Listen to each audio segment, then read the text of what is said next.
আসসালামু আলাইকুম, কি অবস্থা সবার? আমি টুটুলাসের সাথে and you are watching Hablu programmer. আমাদের আজকের এই পার্টে কোড করার জন্য অর্থাৎ প্রোগ্রামিং করার জন্য এনভায়রনমেন্ট সেট আপ করবো আমাদের কম্পিউটারে, কীভাবে আমরা কোড রান করতে পারি, এর জন্য কী কী দরকার আমরা সেটা দেখব। তো ফিরে আসছি ইন্টোর পর।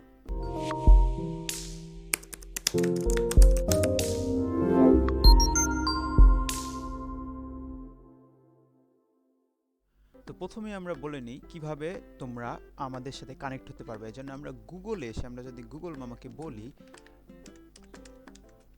হাবলু প্রোগ্রামার লিখে যদি সার্চ দিই, তাহলে দেখো আমাদের প্রথমে YouTube, Facebook, LinkedIn and GitHub সব কিছু চলে আসবে। আমরা সবগুলো লিঙ্ক আমাদের ভিডিও ডেসক্রিপশনে দিয়ে দিব, তোমরা সেখান থেকে কানেক্ট করতে পারবা। আর তোমাদের যে কোনো সমস্যার কথা আমাদের পেজে এসে তুমি বলতে পারো, আমাদের ফেসবুক পেজ এবং আমাদের ফেসবুক গ্রুপও রয়েছে, আমরা তোমাদেরকে লিঙ্কটা দিয়ে দিব, সেখানে তোমরা জয়েন হয়ে নিতে পারবা। তো আমাদের ফেসবুক গ্রুপে জয়েন হয়ে তোমার সকল সমস্যার কথা এবং কি কি তুমি আজকে শিখেছো সেগুলো তুমি আমাদের সাথে শেয়ার করতে পারো। এইবার আসল কথায় আসি। তো আমাদের কোড করার জন্য আমাদের দুইটা জিনিস প্রয়োজন পড়ে, দুইটা জিনিস না, তিনটা জিনিস। একটা হলো তোমার একটা যেমন তেমন একটা কম্পিউটার হলে চলবে, আহামরি অত বেশি দামের কম্পিউটার হওয়ার দরকার নাই। আর দুই নম্বরে তোমার একটা ব্রাউজার দরকার। যেমন আমার পছন্দের ব্রাউজার গুগল ক্রোম, আমি গুগল ক্রোম ইউজ করি, তুমি ফায়ারফক্স অথবা অন্য যে কোনো ব্রাউজার ইউজ করতে পারো, কোনো সমস্যা নাই। এবং আরেকটা লাগে, একটা কোড এডিটর লাগে।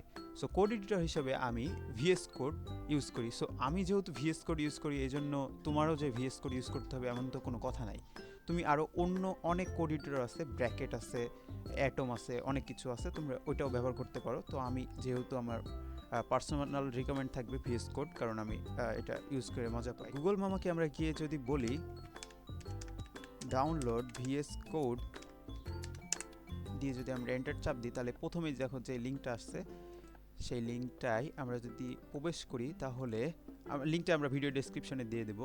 দেখো তিনটা সেকশন আসছে, একটা উইন্ডোজের জন্য, লিনাক্সের জন্য অ্যান্ড ম্যাকের জন্য। তো তুমি যেই অপারেটিং সিস্টেম ইউজ করো না কেন, তুমি সেটা ডাউনলোড দিয়ে নেবা। যেহেতু আমি উইন্ডোজ ইউজ করছি, এই জন্য আমি উইন্ডোজ ভার্সনটা ইনস্টল দেবো। আর ভিএস কোড ইনস্টল দেওয়ার আগে তোমাকে ব্রাউজার ইনস্টল দিতে হবে। তো আমি আশা করছি যে তোমার কম্পিউটারে একটা ব্রাউজার ইনস্টল দেওয়া আছে, সেহেতু আমি সরাসরি ভিএস কোডে চলে গেছি। সো এখানে দেখো উইন্ডোজ, যেহেতু আমি উইন্ডোজ ইউজ করতেছি, উইন্ডোজের নিচে দেখো 64 বিট অ্যান্ড 32 বিট। সো এটা হলো তোমার অপারেটিং সিস্টেমের ভার্সন, তুমি কত ব্যবহার করতেছো। সো এটা দেখার জন্য আমরা আমাদের দিস পিসিতে যাব। দিস পিসিতে যাওয়ার পর আমরা এখানে গিয়ে একটা মাউসে রাইট ক্লিক করে যদি প্রপার্টিসে ক্লিক করি, তাহলে দেখো আমাদের চলে আসছে এই যে এখানে 64 বিট। সো আমার সিস্টেম হলো 64 বিট। ওকে, তো আমরা 64 বিটটা ডাউনলোড দিয়ে নিই আগে। সো এই যে ইউজার ইনস্টলারের পাশে 64 বিট আছে না, এখানে যদি একটা ক্লিক করি, দেখো হ্যাঁ আমাদের ডাউনলোড শুরু হয়ে যাবে। এই তো 70 এমবির কাছাকাছি, 68 এমবির মতো। সো আমরা ডাউনলোড দেই। তো দেখো আমাদের ডাউনলোড দিয়ে শেষ। তো এখন আমরা এই আইকনটার উপর ডাবল ক্লিক করব ইনস্টল দেওয়ার জন্য। তো ডাবল ক্লিক করলাম, দেখো এটা লোডিং হচ্ছে। ওকে, আসার পর আমাদের এই যে লাইসেন্স এগ্রিমেন্টটা আমরা তো যেহেতু পড়ি না, সেহেতু আমরা অ্যাকসেপ্ট করে দিই। আমরা নেক্সটে যদি ক্লিক করি, এখানে দেখো আমাদেরকে কিছু অ্যাডিশনাল সিলেকশন দিছে। তো তোমার কিছু করার দরকার নেই, জাস্ট নেক্সটে ক্লিক করবা।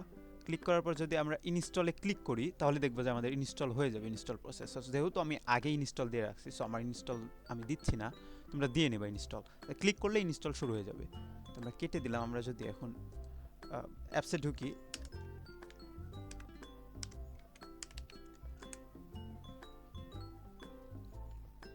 তো অ্যাপসটা ওপেন করলে ঠিক এমন ইন্টারফেস দেখাবে। তো দেখো কি সুন্দর একটা ইন্টারফেস।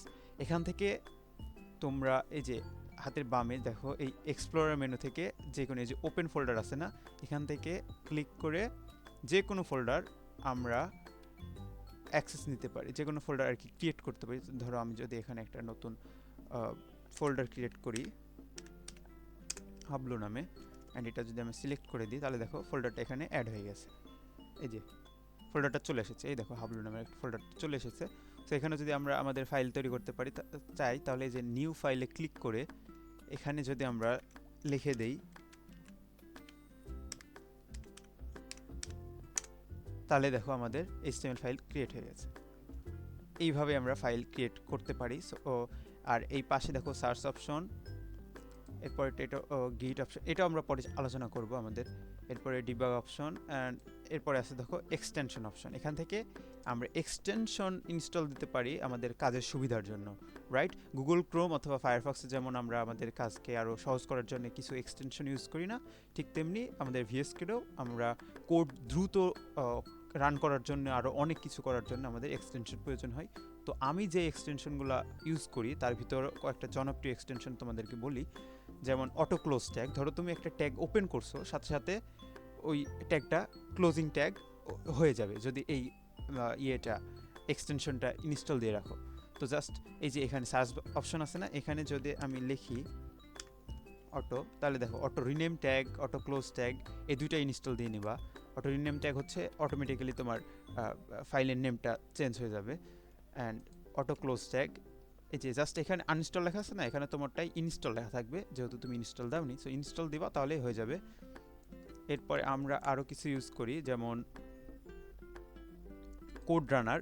তোমার কোডটা সুন্দরভাবে যে কোনো কোড রান করার জন্য এটা ব্যবহার করা হয়। অ্যান্ড আমরা যখন জাভাস্ক্রিপ্ট নিয়ে কাজ করব তখন আমরা এই এক্সটেনশনটা ইউজ করব। জাভাস্ক্রিপ্ট এক্সটেনশন খুব উপকারী, যে কোনো কোড শর্ট লেখার জন্য আমরা ইউজ করে থাকি। আর সবচেয়ে বেশি যেটা প্রয়োজন হবে সেটা হচ্ছে লাইভ সার্ভার, অর্থাৎ আমরা এখন কোড করতেছি এবং সাথে সাথে কোডটা আমাদের ব্রাউজারে শো করার জন্য আমরা লাইভ সার্ভার ইউজ করি। দেন আমাদের এই আইকনগুলোকে সুন্দর করার যে আইক্যাসি করার জন্য আমরা ম্যাটেরিয়াল আইকন এটা ইউজ করে থাকি। আর আমাদের কোডটা আরও সুন্দর করার জন্য আমরা এই যে প্রিটিয়ার ইউজ করে থাকি। প্রিটিয়ার মানে আমাদের কালারফুল হবে কোডগুলো।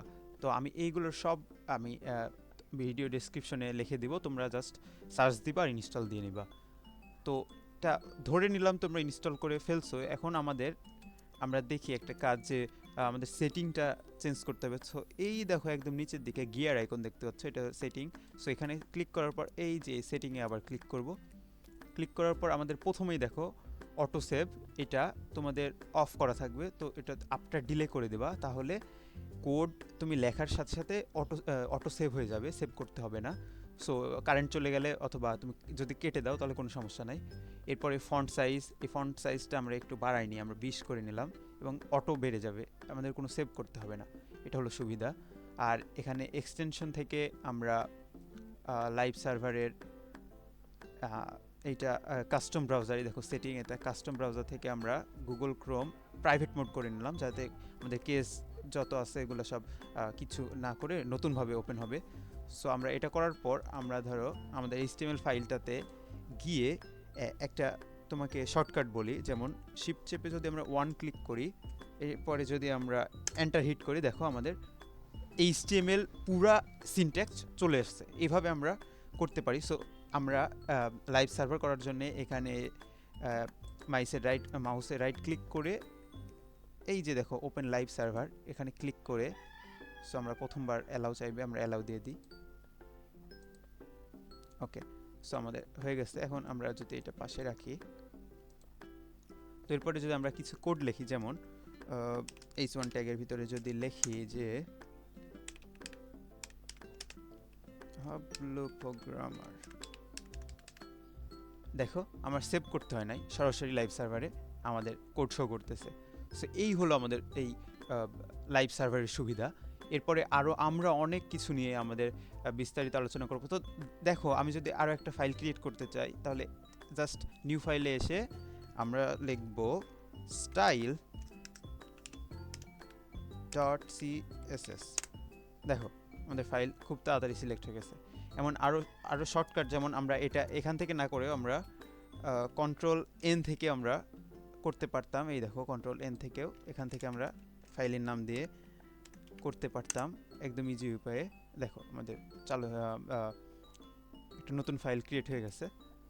সো এইভাবে আরও অনেক কিছু নিয়ে আমরা পরবর্তী ভিডিওতে, এরপরের ভিডিওতে আমরা আমাদের প্রোগ্রামিং শুরু করে দেব। আমরা HTML নিয়ে আলোচনা করব সামনের ভিডিওতে। তো দেখা হচ্ছে পরের ভিডিওতে, and have fun, take a risk.